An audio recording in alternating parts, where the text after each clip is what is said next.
धृतराष्ट्र को महाभारत में कुरुक्षेत्र के युद्ध का सबसे बड़ा खलनायक माना जाता है, क्योंकि यदि वे चाहते तो इस युद्ध को रोक सकते थे, परंतु उन्होंने पुत्र मोह में अपने ही वंश का नाश करवा दिया।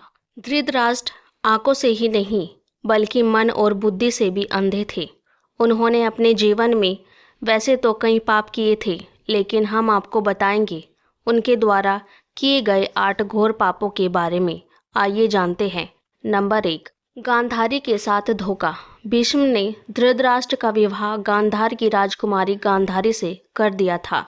गांधारी को जब यह पता चला कि मेरे पति अंधे हैं, तो उसने भी आंखों पर पट्टी बांध ली।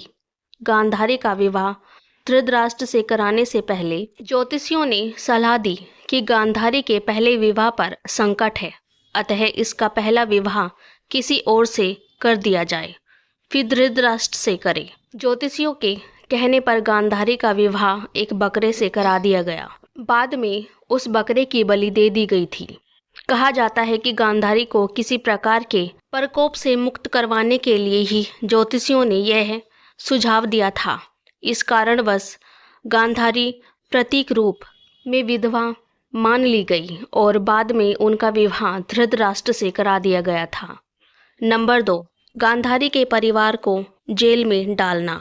गांधारी एक विधवा थी। जब महाराज धृतराष्ट्र को यह बात पता चली तो वे बहुत क्रोधित हो उठे। उन्होंने समझा कि गांधारी का पहला किसी और से विवाह हो चुका था और वह न जाने किस कारण मारा गया। धृतराष्ट्र के मन में इसको लेकर दुख उत्पन्न हुआ और उन्होंने इसका दोषी गांधारी के पिता राजा सुबल को माना। धृतराष्ट्र ने गांधारी के पिता राजा सुबल को पूरे परिवार सहित कारागार में डाल दिया।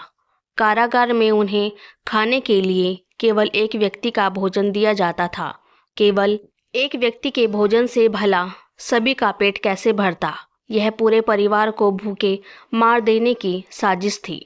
राजा सुबल ने यह निर्णय लिया कि वह यह भोजन केवल उसके सबसे छोटे पुत्र को दिया जाएगा, ताकि उसके परिवार में से कोई तो जीवित बच सके, और वह था शकुनी। यह भी कहा जाता है कि विवाह के समय गांधारी के साथ उनका भाई शकुनी और आयु में बड़ी उनकी एक सखी हस्तिनापुर आई थी और दोनों ही यहीं रह गए थे। नंबर 3, दासी के साथ सहवास। गांधारी के पुत्रों को कौरव पुत्र कहा गया, लेकिन उनमें से एक भी कौरव वंश नहीं था। धृतराष्ट्र और गांधारी के 99 पुत्र और एक पुत्री थी, जिन्हें कौरव कहा जाता था। गांधारी ने वेदव्यास से पुत्रवती होने का वरदान प्राप्त कर लिया था। इस वरदान के चलते ही गांधारी को 99 पुत्र और एक पुत्री मिली थी। उक्त सभी संतानों की उत्पत्ति 2 वर्ष बाद कुंडों से हुई थी। गांधारी की बेटी का नाम दुर्सला था। गांधारी जब गर्भवती थी तब धृतराष्ट्र ने एक दासी के साथ सहवास किया था, जिसके चलते युषुक्त नामक पुत्र का जन्म हुआ। इस तरह कौरवों की संख्या 100 हो गई। नंबर 4, पुत्र के मोह में करवाया महायुद्ध।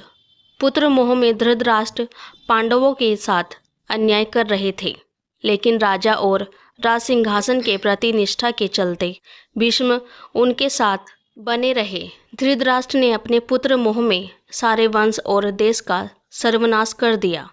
धृतराष्ट्र चाहते तो वे अपने पुत्र के हठ और अपराध पर लगाम लगा सकते थे, लेकिन उन्होंने ऐसा कुछ नहीं किया और दुर्योधन को गलती पर गलती करने की अप्रत्यक्ष रूप से छूट दे दी। पांडवों के साथ अति अन्याय के चलते ही महाभारत युद्ध हुआ। राज सिंहासन पर बैठे धृतराष्ट्र यदि न्याय करता होते तो यह युद्ध टाला जा सकता था। विदुर ने कई बार धृतराष्ट्र को नीति और अनीति के बारे में बताया, लेकिन धृतराष्ट्र ने जानबूझकर विदुर की बातों को नज़रअंदाज किया।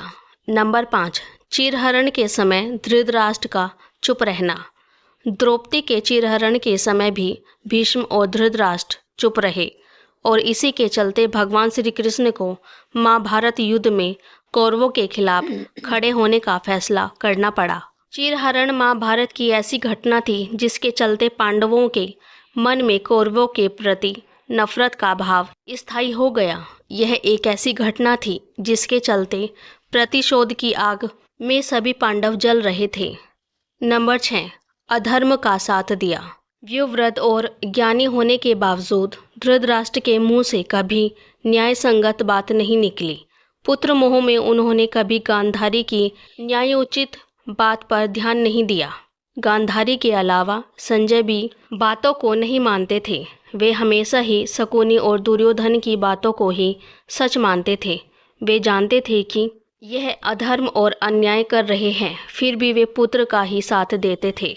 अधर्म का साथ देने वाला खलनायक कैसे नहीं हो सकता था। नंबर 7, भीम को मारने की इच्छा। युद्ध का अंत हो चुका था और पांडु पुत्र भीम ने धृतराष्ट्र के पुत्र दुर्योधन का वध कर दिया था। इसको लेकर धृतराष्ट्र के मन में क्रोध और बदले की भावना प्रबल हो उठी थी। अतः मौका पाकर धृतराष्ट्र भीम को मार डालना चाहते थे। एक बार की बात है, जब महाभारत का युद्ध जीतने के बाद पांचों पांडव श्री कृष्ण के साथ हस्तिनापुर महाराज धृतराष्ट्र से मिलने पहुंचे तो भीम के अलावा सबने धृतराष्ट्र को प्रणाम किया तथा उनके गले मिले। बाद में भीम की बारी आई तो भगवान श्री कृष्ण धृतराष्ट्र की मनसा जान चुके थे। अतः जब भी धृतराष्ट्र को प्रणाम करके उनके गले मिलने के लिए आगे बढ़ने लगे तो श्री कृष्ण ने भीम को इशारों से रोक दिया और उनके स्थान पर भीम के लोहे मूर्ति को आगे बढ़ा दिया। धृतराष्ट्र बहुत शक्तिशाली थे। उन्होंने लोहे की मूर्ति को भीम समझकर पूरी ताकत से दबोच लिया और इस मूर्ति को तोड़ डाला। उसमें क्रोध इतना था कि वे समझ नहीं पाए कि यह तो लोहे की मूर्ति है। भीम की मूर्ति तोड़ने से उनके मुंह से भी रक्त निकलने लगा था।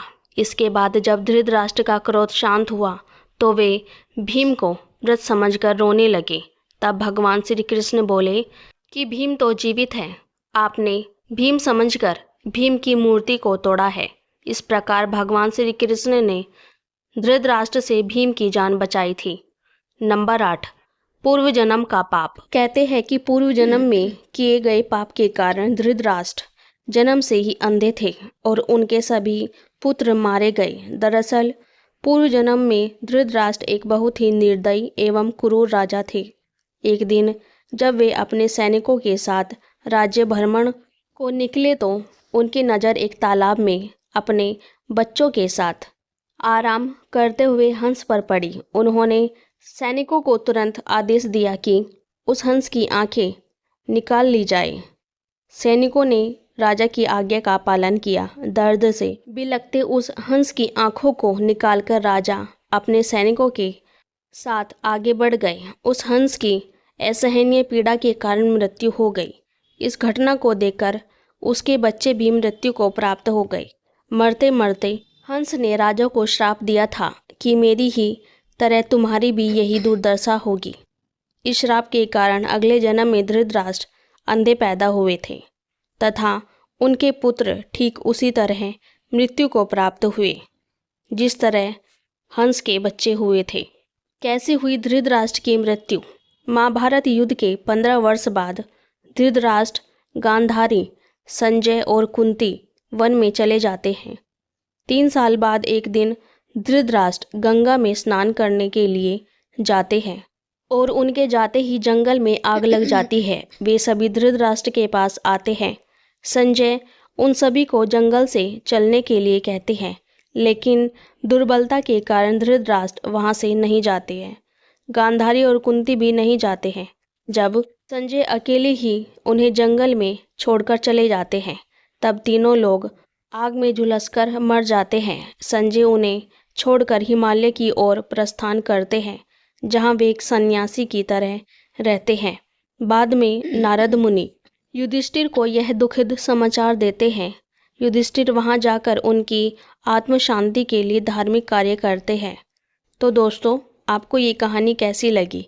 कृपया कमेंट करके ज़रूर बताएं। वीडियो पसंद आया हो तो लाइक करें और ऐसी ही और भी बहुत सारी कहानियाँ, कथाओं एवं जानकारियों को सुनने के लिए हमारे चैनल स्पिरिचुअलिटी ज्ञान को सब्सक्राइब जरूर करें। जय श्री कृष्णा। राधे राधे।